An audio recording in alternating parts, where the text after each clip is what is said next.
SolveYourTech.com, your source for how-to guides and tutorials. Welcome to our video about how to create a group text on iPhone 14.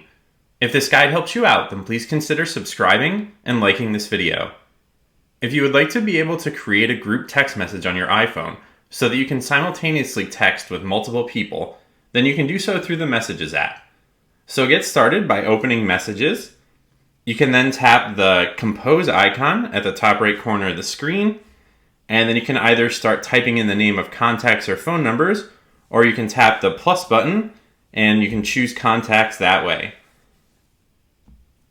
Once you have all of the contacts entered that you want to include in the group text message, then you can tap inside the text message field, type the text message content, and then you can tap the send arrow to send that group text message to the contacts that you've added to the conversation.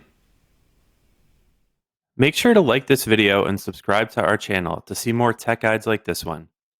For additional information on this topic and to read the entire article, click the link in the description to visit solveyourtech.com.